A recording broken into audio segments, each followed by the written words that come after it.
escuché cuando llegué a la comunidad que de alguna manera me hicieron bien, fueron buenas para mí a nivel espiritual. Lo primero que me di cuenta es que había un nombre para las cosas que yo había vivido espiritualmente, que yo hasta que no llegué aquí no lo había oído, como el caso de la conversión. A mí me hablaron de la conversión aquí. Cuando lo oí, lo entendí. No era una cosa ajena a mi vida, ¿no? Pero es verdad que el hecho de que todo tenga un nombre parece como que es más fácil de entender, como que encaja en una historia, porque eso es que le ha pasado a gente antes que tú y le pasará a gente después de ti, ¿no? Y me pasó eso con el quebrantamiento. Yo no había oído hablar de esa palabra hasta que llegué aquí. Y lo mismo, cuando lo oí, él encajaba en mi historia de fe. Y es de lo que os quería compartir hoy. Las reflexiones que he hecho sobre este tema. Quiero compartiros cómo fue mi experiencia, pero realmente no me interesa tanto el testimonio en sí, sino poder llegar a la conclusión de que es bueno y necesario para crecer en la vida espiritual, ¿no? Pasar por momentos de quebrantamiento.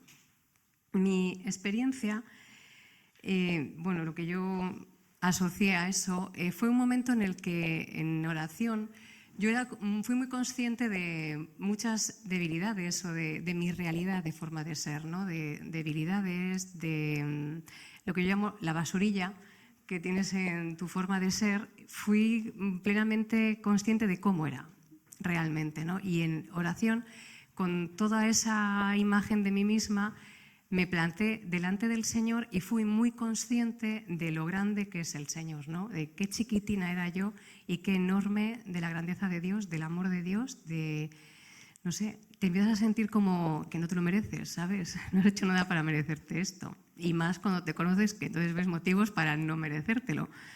Y te provoca, de repente te sientes chiquitina y algo grande, imponente y eterno y más que tú te ve con amor, te elige, te tal y te hace sentir pues que podías haber hecho las cosas mejor.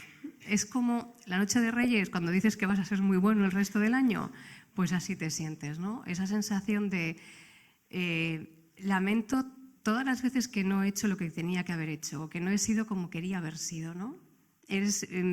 Te provoca el querer buscar sobre todo la voluntad de Dios. Dice, ahora me interesa. Es que hasta ahora no me he dado cuenta de cuánto quiero la voluntad de Dios para mi vida. De que crees que ahora ya vas a poder llegar a otro sitio porque ahora sí quieres lo que Dios quiere para ti. Esa fue mi experiencia de quebrantamiento, ¿no? Y esta imagen de Dios con la que de mí misma, que yo me planté delante de Dios, pensando sobre ello, me di cuenta, o mi experiencia fue así, que se construyó mucho en las relaciones con los demás. O sea, nos conocemos porque vamos viviendo situaciones y nos vamos descubriendo. Y cosas que tú no pensabas que te iban a pasar, que ibas a reaccionar de una forma, reaccionas. O cosas que tú nunca aguantarías, las aguantas.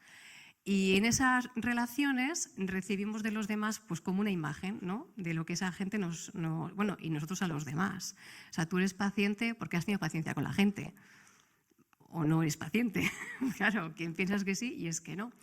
Y esa gente con la que nos relacionamos, yo me la imagino, a mí me tiene lógica, como en círculos concéntricos, ¿no? Tú estás en el centro de tu realidad y la gente con la que te relacionas se administra como en círculos concéntricos, desde círculos más íntimos a círculos más superficiales, ¿vale?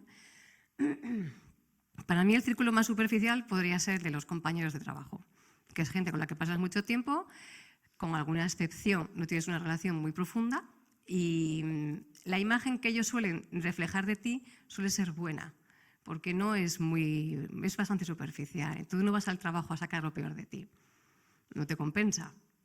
Habrá alguien que le compense, pero generalmente los demás en el trabajo te perciben como alguien colaborador, yo qué sé, buena persona, esas cosas, ¿no? A medida que vas entrando a círculos más próximos, esa imagen va teniendo como más matices, ¿no? Cuando tu círculo es la comunidad, tú con la comunidad ya vives muchas cosas, ya te da tiempo a que te vean la parte que no es tan agradable, ¿no? Ya tienes tiempo a vivir con gente de la comunidad y te descubran ahí asuntos que si no hay una cierta intimidad no puede ser.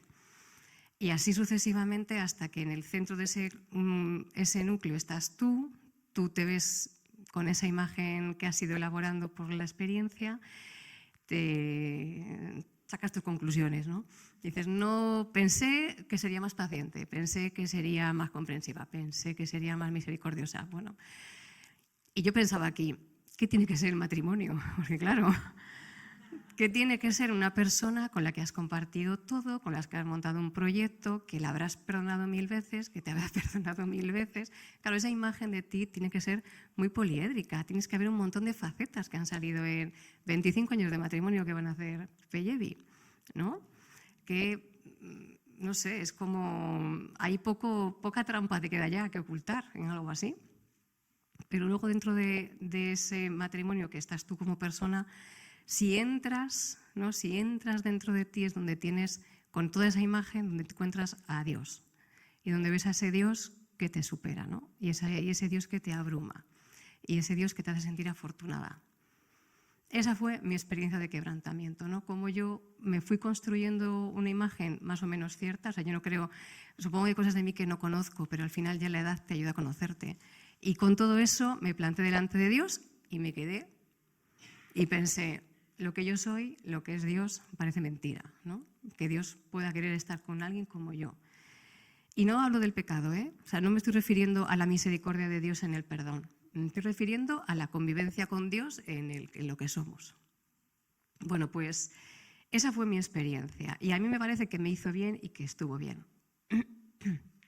Pero en un grupo que tuve con la gente joven, hablamos de este asunto y recurrí a Audacia, que si alguien no lo sabe, Audacia es el libro que escribió el fundador, Josué, que es una guía para la vida cristiana y dedica un capítulo a 3 aspectos de la vida de fe y uno es el quebrantamiento. Pero el planteamiento que hace Josué es en otra línea. Está mucho más orientado a morir a uno mismo, está mucho más orientado al orgullo, está más enfocado a lo que esperamos cuando hacemos las cosas, ¿no? A querer buscar reconocimiento, a mí me parece una cosa muy humana. A intentar vivir las cosas de la fe como si fuesen las cosas del mundo y tener que enfrentarte, bueno, pues a que no sale como tú esperas o no obtienes ese reconocimiento. Yo creo que esa experiencia la hemos tenido todos quizá en otros niveles, ¿eh? Porque es verdad que yo ahí no me reconozco, yo no me considero que sea así, lo mismo sí, y con el tiempo y las relaciones lo veré, pero de momento yo no lo veo así. Pero el trasfondo del asunto, de lo que planteaba Josué, sí me sentía totalmente identificada. Josué, en un momento, en una frase que dice que, bueno, está interesante, lo podéis leer, pero esto ya os lo adelanto. Dice, si piensas que te han tratado injustamente, piensa que más injustamente trataron a Jesús. Y a mí eso me abrió los ojos, porque de repente yo en los en los 2 últimos años tuve una experiencia, ahí sí me siento yo, entiendo esa soberbia y ese resignarte a morir a uno mismo, ¿no? Porque a mí lo que me ha dolido en los últimos años ha sido la sensación, en algo de un caso en concreto, no es un caso comunitario, de decir, esa persona no está siendo justa conmigo. No es justo que digas lo que dices de mí o que me trates como me tratas. No me he portado contigo para que tú me correspondas así. No es justo. Y entonces, cuando releí la historia desde ese punto de vista, en esta vida todo es perspectiva. O sea, lo tuyo es muy malo hasta que encuentras a uno que le ha ido peor. Y cuando yo lo vi así pensé, jolín, es que se nos llena la boca con que el discípulo no es más que el maestro. Vale, pues que sepas que si te han tratado injustamente, más injustamente trataron a Jesús. A ver en qué situación te deja tu injusticia, a ver dónde queda. Y eso me ayudó a soltarlo hasta tal punto que este año, cuando hemos hecho un alfa online, ha sido mi primer alfa. Y estábamos en una mesa y en uno de los temas que yo diría que es el perdón, yo contaba que yo era afortunada, porque lo único que tenía que perdonar yo así gordo es que habían sido injustos conmigo. Eso es lo único a lo que yo sentía que me había tenido que enfrentar y que había sido difícil. Y ya lo tenía superado y me sentía afortunada de no tener nada más duro que perdonar que eso, de haberlo podido dejar atrás, ¿no?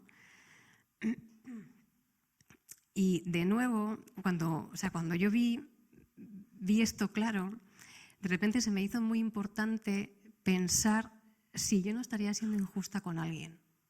me hizo un poco de catarsis, ¿no? Es decir, o sea, yo que estoy sufriendo tanto la injusticia, digo, no estaré haciéndolo yo con alguien, porque si hoy me llamase el Señor, ¿no? Si hoy esta noche me toca estar delante del Señor y en ese juicio individual que nosotros pensamos, ¿no? Que cuando nos morimos, de repente delante del Señor nuestra mente se abre y somos conscientes de lo que hemos hecho mal y de lo que hemos hecho bien, digo, no sé qué tiene que ser pensar con lo que tú sufriste esto y lo has hecho con esta persona. Y a esta persona la has juzgado duramente. O a esta persona la has hecho pagar lo que te han hecho, ¿no? O a esta persona no la has aceptado. Y yo volví a pensar, seguro que esto en el matrimonio me tiene que pasar un montón de veces. Claro, porque al final hay tantas ocasiones, a veces nos damos tantos motivos y con una persona con la que estás tanto, pero bueno, esa era mi intuición, ¿eh? Y, a ver, que repaso un poco. Esto era algo a lo que os quería invitar, a que hagáis un poco de examen de las relaciones que tenéis y de cómo las tenéis, a que penséis si en algún momento estáis pudiendo ser injustos con alguien. Porque no sé lo que os habrán hecho, pero seguro que no ha sido lo de Jesús. Me lo juego a que no va a ser eso, ¿no? Y eso que lo digo con toda la humildad porque yo creo que hay situaciones muy duras, muy duras, muy duras, muy duras. Tengo un compañero de trabajo que está pasando una cosa que cualquiera que lo oye dice, no hay derecho. Pero esa persona no es creyente. Solo se tiene a sí mismo y a su resiliencia. No tiene más. Y con toda la humildad yo os animo a que lo penséis, porque a mí me cambió. Y luego es que te cambia el esquema de valores, que es importante. O sea, tan importante es que a ti no te traten injustamente. Bueno, y lo otro que os quería contar de este asunto, ya he dicho que esto va a ir muy rápido, ¿eh? Hace una semana hablaba con una persona que quiero un montón y me estaba contando una situación familiar que está viviendo. Esta persona ha pasado algo en su familia que no en su casa, o sea, lo que es la familia de sus padres, y me llamaba la atención lo mal que le estaba sentando todo, ¿no? Yo, claro, desde fuera dices, pero a ver, yo entiendo que esto tiene su seriedad, pero yo veo que esto a ti ya no te afecta, porque tú ya has salido de casa de tus padres y esto es una cosa que en tu vida diaria no tiene trascendencia ahora mismo. Es algo que sucede y esta persona siente que esto le da la razón. ¿Ves? Yo tenía razón cuando pensaba así o cuando me comportaba de esta manera. Y decía, es que me gustaría poder ir donde todas las personas que me dijeron en su día no sé cuántas cosas por este asunto y decirles, ¿veis? Yo tenía razón. Algo que ha podido pasar hace 20 años. ¿No? Y dice, ¿ves? Yo tenía razón. Y claro, yo le decía, ¿pero por qué te enfadas? Porque no puedes volver atrás. O sea, no puedes ir donde toda esa gente, no vas a poder ir. O sea, eso no va a pasar. ¿Por qué te enfadas? Y este pobre me decía, no lo puedo evitar. No puedo evitar enfadarme. Él se sentía que habían sido injustos con él de chaval y decía, no puedo evitar enfadarme. Y me hacía pensar en qué difícil son algunas formas de ser para vivir con estas cosas. Qué difícil es afrontar ciertas cosas cuando... Recuerdo mucho una predicación, recuerdo de una predicación de Josué, una frase que decía, si de pequeño tu madre te cogió mucho en brazos, te dio muchos besos, eres afortunado, has tenido suerte, ¿no? Pero luego al final, sea como sea, tú llegas con una mochila a afrontar la vida y qué formas de ser tan complicadas, qué difícil asumir ciertas cosas o qué difícil ser resiliente, porque no te han dado herramientas por lo que sea, porque has sufrido, ¿no? Y me parecía importante, o sea, a mí me gustaría saber si tú a una persona le puedes decir, deja de enfadarte. Y esa persona puede decir, elijo no enfadarme, no lo sé. No sé si, a mí el enfado me parece de las peores emociones que puedes tener para afrontar la vida. Creo que el enfado es como, pero claro, es lo que yo he aprendido de relacionarme con gente. Yo qué sé, a lo mejor un psicólogo te saca una lista y te dice, no, mira, todo esto es igual de peor o igual de malo. Pero yo lo que veo es como que se extiende, como que ocupa todo, como que gastas todas las energías, paraliza a la gente no puede ir ni para adelante ni para atrás porque está enfadada. Y no se le pasa, y pasa un montón de tiempo y no avanzas. Y ni tan mal, si no con pleno enfado te das la media vuelta y te piras. Porque te has enfadado, ¿no? Y no sé, me gustaría pensar que a la gente le puedes decir, elige no enfadarte. Elige no enfadarte porque no sacas ningún beneficio. Y claro, si no puedes pasar, si ese enfado ocupa tanto que no te puedes quebrantar o que no puedes vivir otras cosas en la fe, cuando tú vuelvas a esa habitación interior en la que te vas tú con tu forma de ser ante Dios, porque claro, la primera vez es sorprendente, o sea, la primera vez que te sientes así delante de Dios te quedas como muy impresionado, pero el resto de las veces cuando tú intentas o quieres mejorar o lo vives con mucha paz, ¿no? Vas con la basurilla que estás intentando arreglar como buenamente puedes y te encuentras delante de Dios en paz. Pero si estás enfadado, ¿cómo lo haces? Porque no te has podido quebrantar. No has podido sentir que no te lo merecías. Porque no te ha dejado. Vamos, que habrá más cosas. Yo lo que veo, ¿no? Lo que veo en esas relaciones con las que estás viendo a la gente. Si no, ¿cómo vuelves a estar con el Señor otra vez dentro? O sea, si te pesa más tu injusticia, ¿cómo lo haces? Y esto era un poco mi experiencia con el quebrantamiento. Veis que he sido muy rápida. Yo sé que esto Javi me lo agradece.